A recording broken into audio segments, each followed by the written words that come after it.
की एक रिच और फेमस बिजनेस फैमिली से पॉलिटिक्स में आए मियां नवाज शरीफ फरवरी 1997 में दूसरी बार पाकिस्तान के प्राइम मिनिस्टर बने हैं और आज पूरे मुल्क की निगाहें उन पर टिकी हैं। दूसरी तरफ इंडो पाक रिलेशनशिप को बेहतर बनाने की दिशा में नवाज शरीफ ने खास दिलचस्पी दिखाई है। ऐसे समय में उनसे हमारी ये बातचीत काफी मायने रखती है। तो आइए मिलते हैं पाकिस्तान के प्राइम मिनिस्टर नवाज शरीफ से। दोबारा प्राइम मिनिस्टर बनने के बाद यह उनका पहला टेलीविजन इंटरव्यू है। पाकिस्तान के एक इंडस्ट्रियलिस्ट घराने में जन्मे नवाज शरीफ ने पंजाब यूनिवर्सिटी से वकालत की डिग्री हासिल की और इत्तेफाक इंडस्ट्रीज का मुल्क भर में फैला अपना कारोबार संभालने लगे। 1981 में मार्शल लॉ के जमाने में जनरल जियाउल हक ने उन्हें पंजाब सूबे का फाइनेंस मिनिस्टर बना दिया। बिजनेसमैन से पॉलिटिशियन बने नवाज शरीफ को सियासत की बारीकियां व दावपेंच सीखने में ज्यादा वक्त नहीं लगा और जल्द ही रीजनल पॉलिटिक्स में उनकी गिनती प्रभावशाली नेताओं में की जाने लगी। 1985 में वे पाकिस्तान मुस्लिम लीग के टिकट पर पंजाब से मेंबर ऑफ पार्लियामेंट चुने गए और पंजाब के यंगेस्ट चीफ मिनिस्टर बने। 1988 में दूसरी बार पंजाब के चीफ मिनिस्टर बने नवाज शरीफ खबरों में आए तत्कालीन प्राइम मिनिस्टर बेनजीर भुट्टो से अपनी अनबन के कारण। बेनजीर और उनके बीच पनपी सियासी दुश्मनी ने उनके करियर को नया मोड़ दिया और नवाज शरीफ पाकिस्तान की नेशनल पॉलिटिक्स में बेनजीर और पाकिस्तान पीपल्स पार्टी को टक्कर दे सकने वाले सबसे कद्दावर नेता के रूप में उभर कर सामने आए। अक्टूबर 1990 के आम चुनावों में नवाज शरीफ ने इस्लामिक डेमोक्रेटिक रिलायंस के बैनर तले 9 पार्टियों को लामबंद किया और बेनजीर को करारी शिकस्त देकर पाकिस्तान के वजीर आजम बनने में कामयाब हुए। मगर 2.5 साल बाद ही अप्रैल 1993 में राष्ट्रपति गुलाम इसहाक खान ने उनकी सरकार को बर्खास्त कर दिया। उसके बाद हुए आम चुनाव में बेनजीर भुट्टो की जीत हुई और वे दोबारा प्राइम मिनिस्टर चुनी गईं। इस दौरान नवाज शरीफ और उनके परिवार को काफी मुश्किल हालातों का सामना करना पड़ा, मगर वे बेनजीर सरकार की नाकामयाबी के खिलाफ जोरदार अभियान चलाते रहे। इस बीच पाकिस्तान की राजनीति में काफी उथल पुथल हुई और राष्ट्रपति फारूक लेघारी ने कई गंभीर आरोपों से घिरी बेनजीर सरकार को बर्खास्त कर आम चुनावों की घोषणा कर दी और इस चुनाव में नवाज शरीफ भारी बहुमत से जीते। बहरहाल दूसरी बार पाकिस्तान के पीएम बने नवाज शरीफ इकोनॉमिक लिबरलाइजेशन और पड़ोसी मुल्कों से दोस्ताना ताल्लुकात रखने के हिमायती माने जाते हैं। नवाज शरीफ साहब, जब से आप प्राइम मिनिस्टर बने हैं पाकिस्तान के, उसके बाद से लोगों को बड़ी होप हुई है हिंदुस्तान में भी और यहाँ भी कि आप इंडियो पाक रिलेशन कुछ करेंगे। तो आपको क्या लगता है कि कुछ प्रोग्रेस हुई है इन 100 दिनों में? एक उम्मीद तो कायम हुई और मैं समझता हूँ कि सिर्फ पाकिस्तान में ये उम्मीद नहीं बल्कि दोनों मुल्कों में ये उम्मीद है। और मैंने जब अभी इलेक्शंस नहीं हुए थे उससे पहले से हमने अपनी पॉलिसी अनाउंस कर दी थी कि हमारी पॉलिसी होगी कि हम सारे मामलात हिंदुस्तान के साथ बशमूल कश्मीर डायलॉग के ज़रिए से हल करें। और आवाम ने वोट दिए। गवर्नमेंट बनाने के बाद हमारी एफर्ट्स जो हैं वो हमने शुरू की और फिर पहली मुलाकात दिल्ली में हुई, फॉरेन सेक्रेटरी लेवल टॉक्स वहाँ पे हुई। उसके बाद अब नेक्स्ट मंथ उम्मीद है कि अब इस्लामाबाद में होंगी। फिर दोनों फॉरेन मिनिस्टर्स की मुलाकात, फिर मेरी गुजराल साहब से मुलाकात। गुजराल साहब को मैंने बहुत अच्छा आदमी पाया है और मुझे उम्मीद है कि वो जो है वो पॉजिटिवली रिस्पॉन्ड करेंगे। हम दोनों के दरमियान अच्छा खासा एक रेपो हो रहा है। जब आपका भी इसी तरह का रुख है और उनका भी है, तो ये कब तक आपको लगता है कि एक ब्रेक थ्रू हो जाएगा? 24 घंटों में तो कभी कोई काम नहीं हुआ करता। अब जो 50 सालों के ताल्लुकात में जो एक element of hostility, tension, confrontation जो रहा है, मेरा ख्याल है कि सबसे पहले तो ये टेम्परेचर नीचे आना चाहिए और उसके बाद तवक्को करनी चाहिए कि हम अपने इश्यूज़ को निपटाने के लिए कदम बढ़ाएंगे, उस पर प्रोग्रेस होनी चाहिए। और मुझे यकीन है कि जो अभी मीटिंग होगी यहाँ पे इस्लामाबाद में, उससे कुछ मामलात आगे बढ़ेंगे। हॉटलाइन भी अब जल्दी इंस्टॉल हो जाएगी, तो उसमें तो फिर हम आपस में बात भी कर सकते हैं और फिर अपने मामलात को पर्सनल लेवल के ऊपर भी जो है वो हल कर सकते हैं। ये हॉटलाइन कब तक लग जाएगी? मेरा ख्याल है कि जल्दी लगनी चाहिए। हमारे यहाँ ज़रा सिस्टम जो हमारा है वो ज़रा देर से काम करता है, लेकिन मैं समझता हूँ कि अब इसको जल्दी होना चाहिए। जून में हो जाएगा? उससे पहले हो जाना चाहिए। दिल्ली आने का कोई आपका इस तरह की कोई विजिट, कोई प्लान हो रही है? कभी मेरी ज़रूरत महसूस होगी तो ज़रूर मैं आऊँगा, क्यों नहीं आऊँगा। अच्छा, आप एक पहले पॉलिटिशियन थे पाकिस्तान की पॉलिटिक्स में जिसने इलेक्शन के पहले इंडिया से रिलेशनशिप मजबूत बनाने का इशू बनाया और उसके बाद उसको मैसिव मैंडेट मिला। तो आपको क्या लगता है कि आवाम दोस्ती नहीं चाहते हैं? आवाम तो दोस्ती चाहते हैं, ऐसा लगता है। अवाम अच्छे ताल्लुकात चाहते हैं और लेकिन अवाम ये भी चाहते हैं कि जो इश्यूज़ हैं, जो मसाइल हैं, उनका हल भी साथ हो।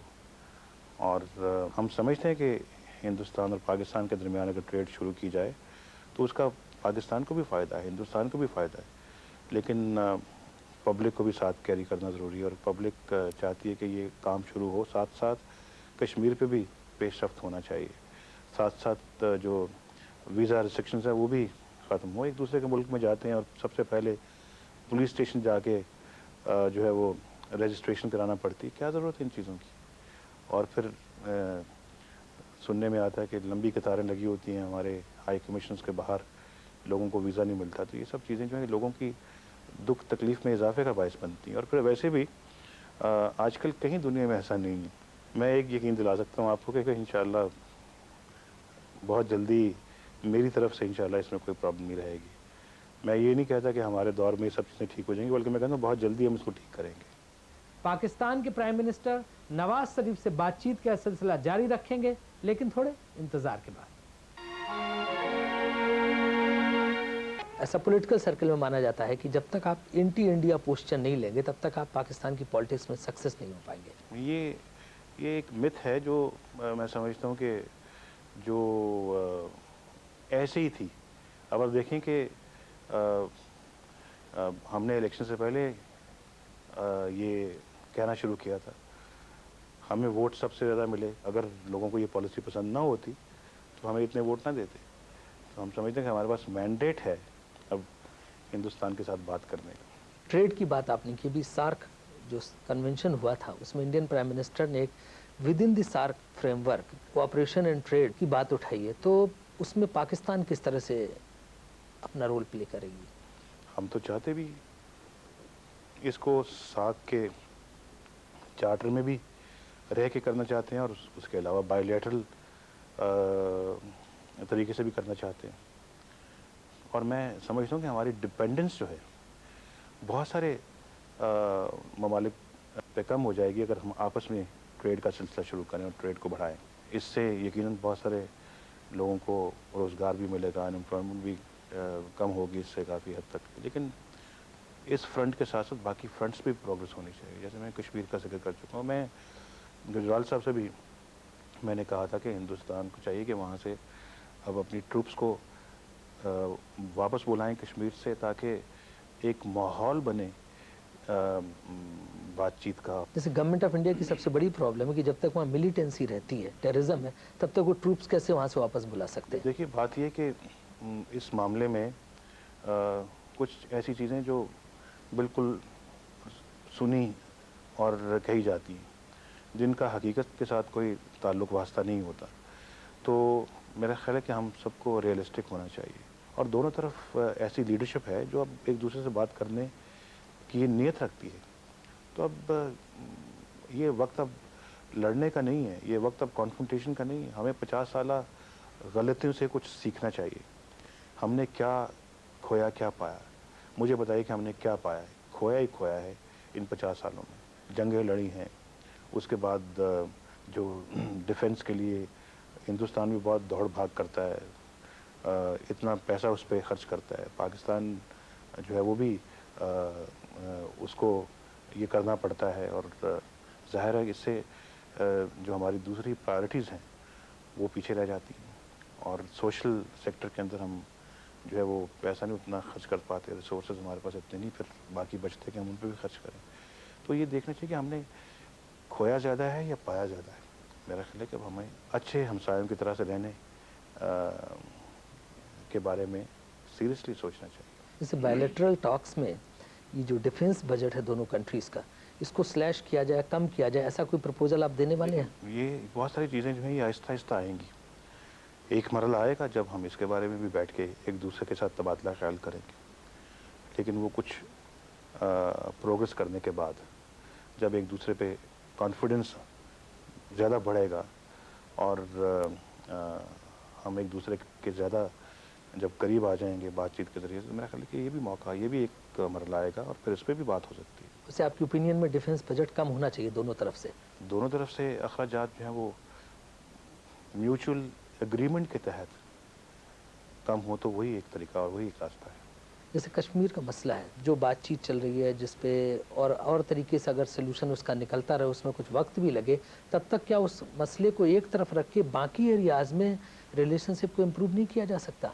हम तो चाहते हैं कि सभी एरियाज़ में, सभी फ्रंट्स पे प्रोग्रेस होनी चाहिए, लेकिन बाकी एरियाज़ में प्रोग्रेस बहुत ज़्यादा हो जाए, कश्मीर में बिल्कुल ना हो, तो ये भी मुनासिब नहीं है। मैं समझता हूँ कि इसमें यकीनन गुजराल साहब की भी लिमिटेशंस होंगी जिनको हम समझते हैं, इसमें फिर हमारी अपनी भी जो है वो लिमिटेशंस हैं, और मैं समझता हूँ कि इसमें अगर नीयत है कि हमने हल करना है और हर कीमत पे करना है, कोई वजह नहीं है कि हम इस पे पेशरफ्त न कर सकें। नवाज शरीफ साहब, एक एलिगेशन लगातार हिंदुस्तान की तरफ से लगता रहता है कि पाकिस्तान वहाँ टेररिज्म प्रमोट करता है, पहले पंजाब में करता था, अब कश्मीर में टेररिज्म प्रमोट कर रहा। तो अगर ये बात परसेप्शन में, जहन में रहेगी, तो रिलेशनशिप इम्प्रूव करने में थोड़ी सी मुश्किल आती है। हमारे यहाँ पे भी बम ब्लास्ट होते हैं और हमारे लोग भी कई दफ़ा यही कहते हैं कि इसमें हिंदुस्तान ने ये करवाया है। जो मसला कभी हिंदुस्तान में ख़राब होता है, रवायत ये रही है कि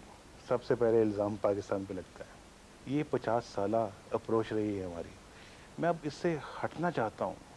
मैं चाहता हूँ कि अब उन रवायात को एक तरफ रख के एक नई रवायत शुरू करें। क्या ये मुमकिन नहीं है? लेकिन ये जो एलिगेशन है, इसके जवाब में आपको क्या कहना है कि झूठ है? नहीं, ये एलिगेशंस हैं, इसीलिए हमने बैठ के बात करने का फैसला किया है। अब इस पे कुछ किसी हद तक कभी माले में बात हुई थी मेरी गुजराल साहब से। हमारे जो डिप्लोमेट्स हैं, कई दफ़ा उनको दिल्ली में मार पड़ती है, उनके साथ इस किस्म की बदसलूकी होती है। यहाँ पर भी ऐसे कभी वाक़यात हुए हैं और हिंदुस्तान ने भी एहतजाज किया है। हम क्यों नहीं ज़्यादा सिविलाइज तरीके के साथ एक दूसरे के साथ सलूक करें? दुनिया इन सब चीज़ों से बाहर निकल चुकी है और हम अभी तक वही पुराने जो हैं वो चक्रों में पड़े हुए हैं। तो ये सब चीज़ें जो ये अच्छी नहीं, ये रास्ते का पत्थर हैं, इन्हें उठा के बाहर फेंकना चाहिए। जैसे हिंदुस्तान में ISI का हुआ है, यहाँ रा का हुआ होगा, मेरा अंदाजा ऐसा है। तो इस हुए को कैसे कम करेंगे आप? जैसे वहाँ चाहे बॉम्बे ब्लास्ट हो या कश्मीर का मसला हो या पंजाब का मसला हो, ISI के बारे में कहा जाता है। उसी तरह से यहाँ महाजिर कमी मूवमेंट हो या जो भी हो, उसमें हिंदुस्तान को ब्लेम किया जा सकता है। तो ये जो टेंशन का दोनों तरफ माहौल, इन बातों से इसको कम करने के लिए, स्केल डाउन करने के लिए इस प्रोपेगेंडा को क्या हो सकता है? देखिए, बात ये है कि जैसे आपने रॉ की बात किया, ISI की बात की है, जब हमारे टॉप लेवल पे जब ऐसी बातें होंगी, मुलाकातें होंगी, तो इन एजेंसीज़ को भी फिर आपस में मिल के बैठने का मौका मिलेगा बाद में। तो मेरा ख्याल है कि वो अपने मामलात को खुद रिजॉल्व करेंगे वो, और आइंदा ऐसी चीज़ होने नहीं पाएगी। आपने एक स्टेटमेंट दिया था कि अगर हिंदुस्तान आज़ाद कश्मीर में कुछ करेगा तो हमारे पास एटम बम तैयार है और उसको इसका मुकाबला करना पड़ेगा। तो क्या एटम बम तैयार है? आज आपका क्या कहना है? अगला सवाल। इतने अच्छे सवाल पूछते पूछते आप कौन से सवाल पे आ गए? पाकिस्तान के प्राइम मिनिस्टर नवाज शरीफ से कुछ और सवाल, कुछ और जवाब, लेकिन थोड़े इंतजार के बाद। जल्दी, क्विक। फेविक्विक एडहेसिव जो बूंद भर लगे चुटकी में चिपकाए। फेविक्विक चुटकी में चिपकाए। मेरे इंडिया, रेनबो साड़ियाँ, हर दिल चाहे बस रेनबो साड़ियाँ। रेनबो साड़ियाँ।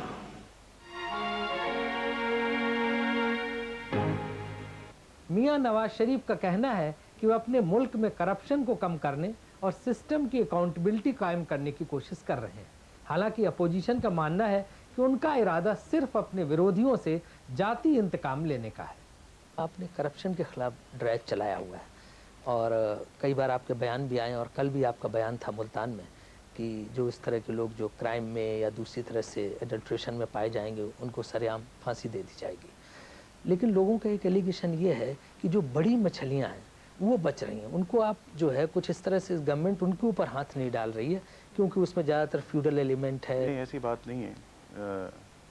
جس کسی کے بارے میں جو کچھ بھی ہے ہم اس کو منظر عام پہ لانے کی کوشش کریں گے اور کر رہے ہیں.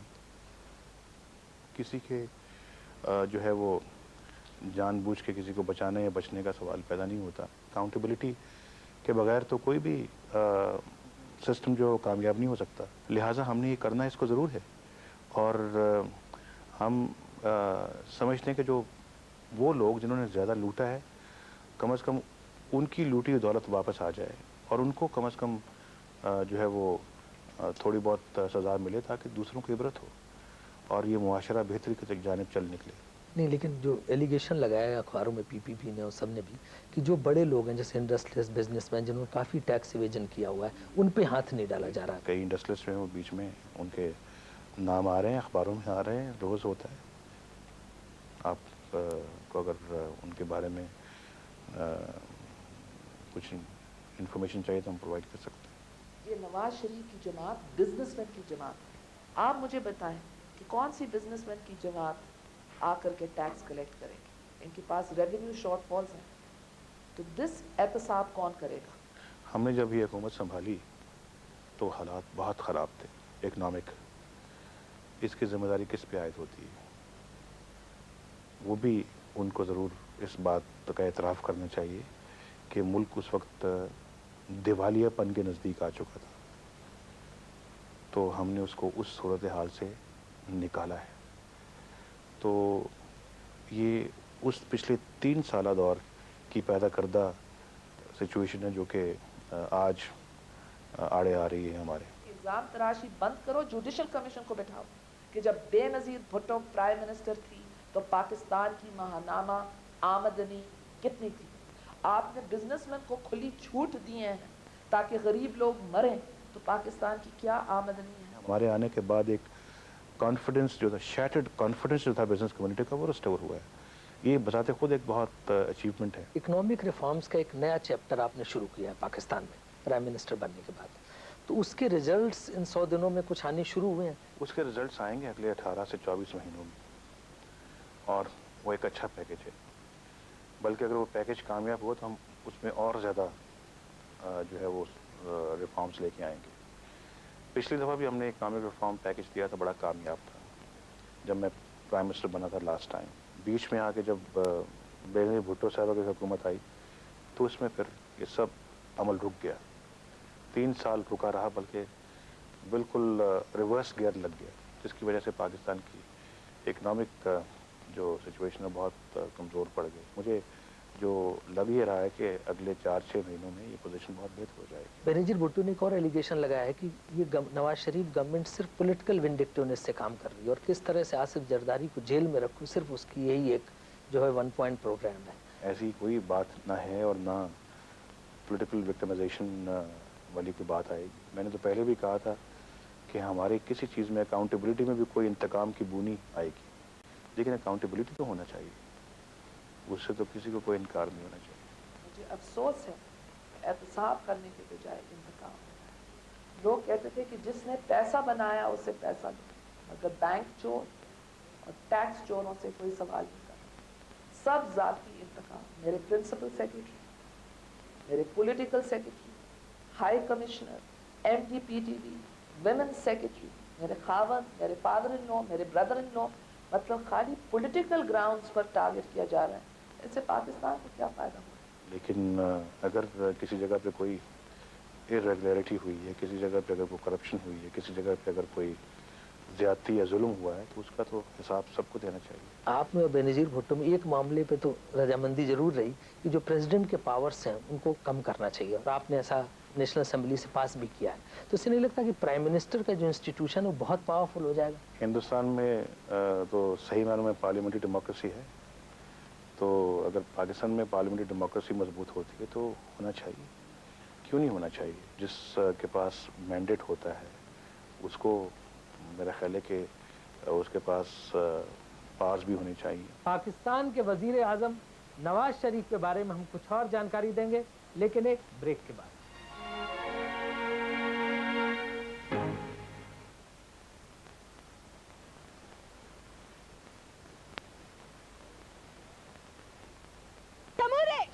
जो पूछूंगा बताएगा युद्ध की घड़ी, public argument, grape wine, public gossip,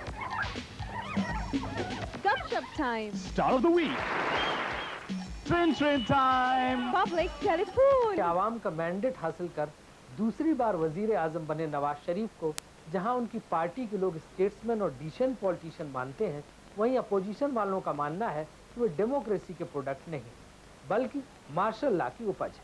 बहरहाल आइए एक नजर डालते हैं उनके बारे में लोगों के ख्यालात पर। दो तीन क्वालिटीज मियां नवाज शरीफ साहब की हैं जो मेरे ख्याल में पाकिस्तान के पॉलिटिकल लीडरशिप में पहले नहीं देखी। एक तो he is a very upfront and a very decent person, likeable आदमी, और इस किस्म की डिसेंसी मेरे ख्याल में पाकिस्तान पॉलिटिक्स में एक बहुत विशियस किस्म की सियासत है, वो डिसेंसी कभी देखी नहीं मिली। मैंने ये महसूस किया है कि मियां नवाज शरीफ में कॉन्फिडेंस है और आवाम को भी इसके ऊपर इत्मीनान है। यही वजह है कि वो इतना आगे बढ़ गए हैं और आगे चल रहे हैं और कह रहे हैं कि कश्मीर का इशू जो है ये हम आएँ और इसको बैठ के हल करें। ये तो एक ऐसी चीज़ है जो वो प्राइम मिनिस्टर जब नहीं बने थे उस वक्त भी कह रहे थे और जब प्राइम मिनिस्टर बने हैं फिर भी वो कह रहे हैं। वो पॉलिटिशियन और सियासतदान नहीं, वो हैं एक स्टेट्समैन जो चीज़ों को इस तरह से देखते हैं कि इस मुल्क और कौम का फ़ायदा क्या किस में, बल्कि वो अपने मुल्क से भी बाहर निकलकर रीजन को देखते हैं।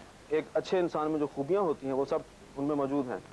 एक खामी लोग उनकी कहते हैं लेकिन मेरे ख्याल में वो खूबी है। मसलन वो दोस्तों के दोस्त हैं और दुश्मनों के दुश्मन हैं। अगर उनके साथ कोई आदमी धोखा करे या उनके साथ ज्यादती करे तो वो उसको भूलते नहीं हैं। उनको एक भारी मैंडेट मिला है, वो एक एजेंडे के साथ आए हैं। उन्होंने कौम से वादा किया था कि हम एक अच्छी हुकूमत देंगे और मुल्क की जो इकॉनमी है उसको जो है वो साउंड फुटिंग पे ले आएंगे। ये उनका इलेक्शन के अंदर कौम से वादा था और इसी की बुनियाद पर कौम ने उनको वोट दिया। अब जब वो आए हैं तो वो इन्हीं रास्ते पर काम कर रहे हैं। 100 दिन के अंदर कि आप देख लें, मैं समझता हूँ कि जिस बुरी तरीके से इस गवर्नमेंट का जो मैंडेट है वो जिस तरीके से एरोड हुआ है, इस 100 दिन के अंदर मैं समझता हूँ पाकिस्तान की हिस्ट्री में किसी वज़ीर आज़म या किसी सदर, इवन ज़ियाउल हक़ का भी इस तरह एरोड नहीं हुआ। अगर आप उनका तारीख देखें तो वो प्रोडक्ट हैं मार्शल लॉ की, और वो नावाकिफ़ हैं जमहूरी इक़्तिदार से, वो नावाकिफ़ हैं कि किस तरह एक जमहूरी निज़ाम को चलाया जाता है। उनका बिजनेस बैकग्राउंड है और हमें बड़ी तवक्कात है कि ये बिजनेस कम्युनिटी को फ़ायदा होगा। मगर एज ए प्राइम मिनिस्टर उनकी जो है काफ़ी जिम्मेदारियाँ हैं और मैं समझता हूँ कि उनको पूरे मुल्क को संभालना है, हर शोबे को संभालना है। सियासत में मशरूफियत के कारण नवाज शरीफ अपनी फैमिली को ज़्यादा वक्त तो नहीं दे पाते, लेकिन उनकी कोशिश होती है कि उनका वीकेंड घर वालों के साथ लाहौर में गुजरे। सियासत के अलावा उनकी कोई ख़ास हॉबी नहीं है, लेकिन जब कभी फुर्सत मिलती है सीएम हाउस के क्रिकेट ग्राउंड में 2-4 हाथ आजमाने जरूर जाते हैं। आखिर क्रिकेट के पुराने खिलाड़ी जो थे। आपको मालूम है कि मैंने फर्स्ट क्लास क्रिकेट पाकिस्तान में खेली हुई और साइड मैचेस मैंने खेले थे वेस्ट इंडीज़ के साथ, इंग्लैंड के ख़िलाफ़ साइड मैचेस, तो उसको मैंने दोबारा शुरू किया। और यहाँ पर वज़ीर-ए-आज़म हाउस में साबका वज़ीर-ए-आज़म जो थे उनके शौहर ने यहाँ पे पोलो ग्राउंड बनवाया था। वहाँ मैंने अपने जेब से रकम खर्च करके वहाँ पे एक टर्फ बनाई, तो वो टर्फ जो है उस पर हम क्रिकेट टब खेलते हैं और बड़ा अच्छा लगता है। इर्द गिर्द पहाड़ हैं और बीच में ग्राउंड है, तो उसमें चौके छक्के लगाने का मज़ा आता है बड़ा। अच्छा, क्रिकेट में इंडिया और पाकिस्तान के दरमियान अगर और मैचेज हों तो मेरे ख्याल से आपको नहीं लगता कि दोस्ती और इम्प्रूवमेंट बजाय इसके कि जो टेंशन रहता है? बिल्कुल होना चाहिए, बिल्कुल, बल्कि इतने भी आम नहीं होने चाहिए कि फिर इंटरेस्ट ही जाता रहे। इतने होने चाहिए कि इंटरेस्ट कायम रहे और दिलचस्पी कायम रहे। और फिर कभी गुजराल साहब इधर आके कोई टेस्ट में देखें अपना, या कोई वन डे क्रिकेट मैच देखें, कभी मुझे वहाँ पे जाके मुझे भी मौका मिले जाके देखने, कभी मुझे भी खेलने का मौका मिले। ये जो ग्राउंड देख रहे हैं ये पोलो ग्राउंड है और इसको हमने अब क्रिकेट के लिए इस्तेमाल करना शुरू किया। यहाँ पे छोटे छोटे बच्चे आते हैं, नौजवान भी आते हैं, आके यहाँ खेलते हैं क्रिकेट। इस पे सारा 60,000 रुपये खर्च आ रहा है। तो वो मैंने इनको कहा, मैंने कहा टैक्स पेयर का पैसा लगाने की बजाय अपनी जेब से लगाना चाहिए। तो एक कंट्रीब्यूशन ही है। नवाज शरीफ कहता है कि अपने जेब से और क्रिकेट ग्राउंड बनाया है, मगर एसेट्स एंड लायबिलिटीज में उसने दिखाया कि उसके पास खाली 5,000 रुपया कैश इन हैंड। तो मुझे नहीं मालूम ये 60,000 रुपया उसके पास कहाँ से आ गया। I don't want to take cheap shot. Mr. Nawaz Sharif paid 37 lakh rupees last year as income tax. Benazir is used to cooking up and conjuring up facts which are actually fiction. She even lied to the IMF. उसने IMF को गलत figures दिए, तो वो इस figures का क्या पता बेचारी को। वो तो झूठ गपशप मार ले, जो मर्जी कर ले। नवाज शरीफ साहब ने तो is one of the highest tax pairs in the country.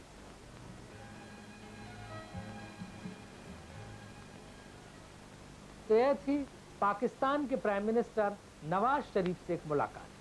अगले हफ्ते